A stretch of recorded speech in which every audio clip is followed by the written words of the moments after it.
প্রতিদিন গীতাপাঠ শুনলে মন শান্ত হয়, জীবনে সঠিক পথ দেখাতে সাহায্য করে। দুঃখ, ভয়, রাগ দূর হয়, আত্মবিশ্বাস বৃদ্ধি পায়। কর্ম ও ভক্তির মাধ্যমে হৃদয়ের শক্তি, ঘরে শান্তি ও জীবনে আলো নিয়ে আসে। তাই প্রতিদিন আমাদের চ্যানেল থেকে 2টি শ্লোক সহ একটি পাঠ শুনুন।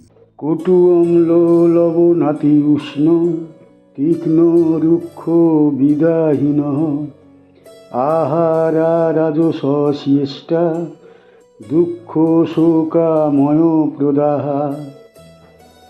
যে সমস্ত খাদ্য অত্যন্ত তিতা, টক, নোনতা, অতিরিক্ত গরম, ঝাল, শুষ্ক ও দাহকারী স্বভাবের, সেই সকল খাদ্য রাজসিক প্রকৃতির মানুষের প্রিয়।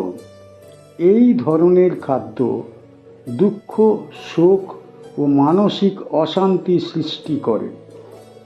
কটু মানে তিতা বা তীক্ষ্ণ স্বাদের, অম্ল মানে টক, লবণ মানে নোনতা, অতি উষ্ণ মানে অতিরিক্ত গরম প্রকৃতির, তীক্ষ্ণ মানে ঝাল বা তীব্র, রুক্ষ মানে শুষ্ক ও খসখসে, বিদাহী মানে দাহ সৃষ্টি করে এমন, আহারাহা মানে খাদ্যসমূহ, রাজস্বসীয় মানে রাজস্ব গুণ সম্পন্ন ব্যক্তির, ইষ্টাহা মানে প্রিয়, দুঃখ মানে কষ্ট, শোক মানে দুঃখ বোধ ও বিষণ্ণতা, আময় মানে রোগ, প্রদাহা মানে প্রদানকারী বা সৃষ্টিকারী।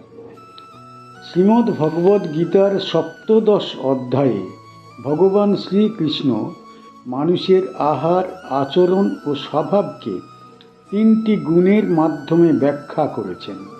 এই 3টি গুণ হল সাত্ত্বিক, রাজসিক ও তামসিক। এই শ্লোকে রাজসিক আহারের বৈশিষ্ট্য বর্ণনা করা হয়েছে। রাজসিক প্রকৃতির মানুষ সাধারণত উত্তেজনাপূর্ণ, অস্থির, অহংকারী ও কর্মফল ভোগে আসক্ত হয়। এই স্বভাবের প্রতিফলন তাদের খাদ্যাভ্যাসেও দেখা যায়। তারা এমন খাদ্য পছন্দ করে যা জিহ্বাকে অতিরিক্ত উত্তেজিত করে এবং শরীর ও মনে চাঞ্চল্য সৃষ্টি করে। অত্যধিক ঝাল, নোনতা, টক ও গরম খাদ্য শরীরের ভিতর উত্তাপ বাড়িয়ে তোলে। এর ফলে রক্তচাপ বৃদ্ধি, হজমের গোলযোগ, অম্লতা, অস্থিরতা ও ক্রোধের প্রবণতা দেখা দেয়। এই সব খাদ্য সাময়িকভাবে আনন্দ দিলেও দীর্ঘকালে দুঃখ ও রোগ সৃষ্টি করে। ভগবান এখানে বোঝাতে চেয়েছেন যে খাদ্য শুধু শরীরকে পুষ্ট করে না, মন ও বুদ্ধিকেও প্রভাবিত করে। রাজসিক খাদ্য গ্রহণ করলে মানুষের মন অশান্ত হয়, কামনা বৃদ্ধি পায় এবং আত্মসংযম দুর্বল হয়ে পড়ে। এর ফলে ব্যক্তি সাংসারিক ভোগে বেশি আসক্ত হয় এবং আত্মিক উন্নতির পথ থেকে সরে যায়। এই শ্লোকের মাধ্যমে ভগবান শ্রীকৃষ্ণ মানব জীবনের সূক্ষ্ম সত্য প্রকাশ করছেন। খাদ্যের প্রকৃতি মানুষের চরিত্র গঠনে গুরুত্বপূর্ণ ভূমিকা পালন করে।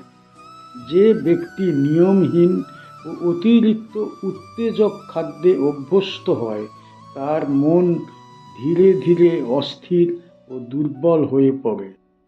অর্জুন যখন শ্রীকৃষ্ণকে মানুষের শ্রদ্ধা, আচরণ ও জীবনধারা সম্পর্কে প্রশ্ন করছিলেন, তখন ভগবান 3 গুণের তত্ত্ব ব্যাখ্যা করতে শুরু করলেন।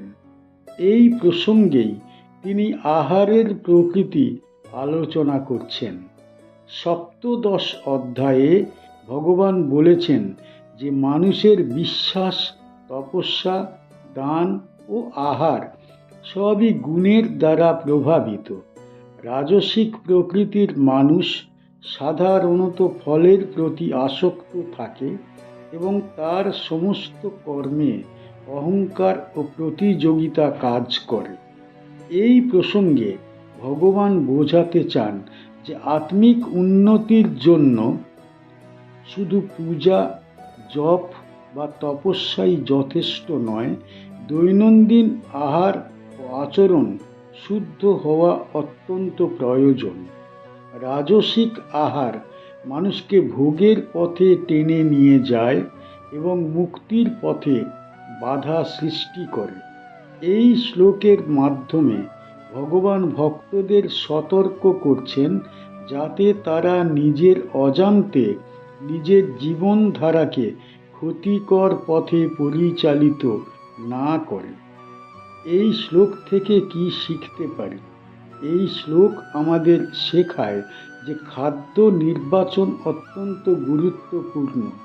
আমরা যা গ্রহণ করি তা আমাদের শরীর, মন ও আত্মাকে প্রভাবিত করে। তাই সঠিক খাদ্য গ্রহণ করা জীবনের জন্য প্রয়োজন। এই শ্লোক থেকে আমরা বুঝতে পারি যে অতিরিক্ত ঝাল, নোনতা এবং উত্তেজক খাদ্য সাময়িক আনন্দ দিলেও ভবিষ্যতে দুঃখ ও রোগ সৃষ্টি করে। সুতরাং সংযম ও বিবেচনার সঙ্গে আহার গ্রহণ করা দরকার। আরও একটি শিক্ষা হল আত্মসংযমের গুরুত্ব। রাজসিক খাদ্য মানুষের লোভ ও কামনাকে বৃদ্ধি করে। তাই আত্মিক উন্নতির জন্য সহজ, শুদ্ধ ও সংযত খাদ্যাভ্যাস গড়ে তোলা প্রয়োজন। এই শ্লোক আমাদের স্মরণ করিয়ে দেয় যে ধর্মীয় জীবন কেবল মন্দিরে যাওয়ার মধ্যে সীমাবদ্ধ নয়। ঘরে বসে কি খাচ্ছি, কিভাবে জীবন যাপন করছি, সেটিও ভগবানের সেবার অংশ। সব শেষে বলা যায়, এই শ্লোক আমাদের সৎ জীবন, শান্ত মন ও সুস্থ শরীরের পথ দেখায়। ভগবানের নির্দেশ অনুসারে সংযত আহার গ্রহণ করলে মানুষ ধীরে ধীরে সাত্ত্বিক গুণের পথে অগ্রসর হয় এবং আত্মিক শান্তি লাভ করে। ইয়াতো ইয়ামং গত রসম পুতি পরিউষিতং চ ইয়ৎ উচ্ছিষ্টমপি চামেধ্যম ভোজনম তামসো প্রিয়ম। যে খাদ্য অনেক সময় ধরে রাখা হয়েছে, যার স্বাদ নষ্ট হয়ে গেছে, যা দুর্গন্ধযুক্ত, বাসি, অন্যের খাওয়া উচ্ছিষ্ট এবং অপবিত্র, এই সমস্ত খাদ্য তামসিক প্রকৃতির মানুষের প্রিয়। ইয়াত ইয়ামং মানে অনেকক্ষণ ধরে রাখা খাদ্য, গত রসম মানে যার স্বাদ ও পুষ্টি নষ্ট হয়েছে, পুতি মানে দুর্গন্ধযুক্ত, পরিউষিতম মানে বাসি বা পুরানো, ইয়ৎ মানে যা, উচ্ছিষ্টম মানে অন্যের খাওয়া অবশিষ্ট, অপি মানে এছাড়াও, চ মানে এবং, আমেধিয়ম মানে অপবিত্র ও অশুদ্ধ, ভোজনম মানে খাদ্য, তামস প্রিয়ম মানে তামসিক স্বভাবের মানুষের প্রিয়। শ্রীমদ্ ভগবদ্ গীতার সপ্তদশ অধ্যায়ে ভগবান শ্রীকৃষ্ণ মানুষের জীবনধারা ও মানসিক প্রবৃত্তিকে 3 গুণের মাধ্যমে ব্যাখ্যা করেছেন। এই শ্লোকে তিনি তামসিক আহারের স্বভাব তুলে ধরেছেন। তামসিক প্রকৃতির মানুষ সাধারণত অলস, অজ্ঞান, অবিবেচক ও আত্মবিমুখ হয়। তাদের মধ্যে পরিচ্ছন্নতা, সংযম ও শুদ্ধতার অভাব দেখা যায়। এই মানসিকতার প্রভাব তাদের খাদ্যাভ্যাসেও স্পষ্টভাবে প্রকাশ পায়। বাসি, দুর্গন্ধযুক্ত ও পুষ্টিহীন খাদ্য শরীরের জন্য ক্ষতিকর। এই ধরনের খাদ্য গ্রহণ করলে হজম শক্তি দুর্বল হয়, রোগ প্রবণতা বাড়ে এবং দেহে আলস্য সৃষ্টি হয়। পাশাপাশি মন ও নিস্তেজ, নেতিবাচক হয়ে ওঠে। ভগবান এখানে বোঝাতে চেয়েছেন যে তামসিক খাদ্য শুধু দেহকেই দুর্বল করে না, আত্মাকেও আচ্ছন্ন করে ফেলে। এই খাদ্য মানুষের মধ্যে অবহেলা, অজ্ঞতা ও উদাসীনতা বৃদ্ধি করে।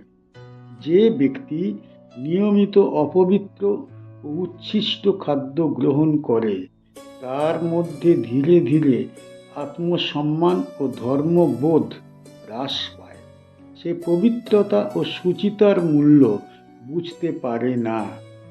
এই শ্লোক আমাদের স্মরণ করিয়ে দেয় যে খাদ্য ও চরিত্রের মধ্যে গভীর সম্পর্ক রয়েছে। খাদ্যের অশুদ্ধতা মানুষের চিন্তাকে কলুষিত করে তোলে। অর্জুনের প্রশ্নের উত্তরে ভগবান শ্রীকৃষ্ণ সপ্তদশ অধ্যায়ে মানুষের জীবনযাত্রাকে গুণের আলোকে ব্যাখ্যা করেছেন। আগের শ্লোকে রাজসিক আহার বর্ণনা করবার পর এই শ্লোকে তিনি তামসিক আহারের বৈশিষ্ট্য প্রকাশ করছেন। এই প্রসঙ্গে ভগবান বোঝাতে চান তামসিক আহার মানুষকে আত্মিক অন্ধকারের দিকে ঠেলে দেয়। এই ধরনের খাদ্য গ্রহণকারী ব্যক্তি ধর্ম, কর্তব্য ও সাধনার প্রতি অনাগ্রহী হয়ে পড়ে। ভগবান চান যে মানুষ কেবল বাহ্যিক পূজা নয়, অন্তরের পবিত্রতাকেও গুরুত্ব দেয়। আহারের শুদ্ধতা সেই পবিত্রতার একটি প্রধান অঙ্গ। এই শ্লোকের মাধ্যমে ভগবান শ্রীকৃষ্ণ মানব সমাজকে সতর্ক করছেন যাতে মানুষ অলসতা ও অজ্ঞতার পথে না যায়। এই শ্লোক থেকে কি শিখতে পারি? এই শ্লোক থেকে আমরা শিখি যে শুদ্ধ ও সতেজ খাদ্য গ্রহণ করা জীবনের জন্য অত্যন্ত প্রয়োজন। বাসি ও অপবিত্র খাদ্য শরীর ও মনকে ধ্বংসের দিকে নিয়ে যায়। আমরা বুঝতে পারি যে খাদ্য শুধু ক্ষুধা নিবারণের মাধ্যম নয়, বরং চরিত্র গঠনের একটি শক্তিশালী উপাদান। তাই সচেতনভাবে আহার নির্বাচন করা দরকার। এই শ্লোক আমাদের পরিচ্ছন্নতা ও সুচিতার গুরুত্ব শেখায়। ভগবানের ভক্তের জীবন সর্বদা পবিত্র ও সংযত হওয়া উচিত। আরও শিক্ষা হলো আত্মসম্মানের মূল্য। উচ্ছিষ্ট ও অশুদ্ধ খাদ্যে অভ্যস্ত হলে মানুষের মর্যাদা বোধ নষ্ট হয়। সব শেষে বলা যায়, এই শ্লোক আমাদের তামসিক অন্ধকার থেকে বেরিয়ে এসে সাত্ত্বিক আলোর পথে চলবার আহ্বান জানায়। শুদ্ধ আহার, শুদ্ধ চিন্তা ও শুদ্ধ কর্মের মাধ্যমে মানুষ ভগবানের কৃপা লাভ করতে পারে।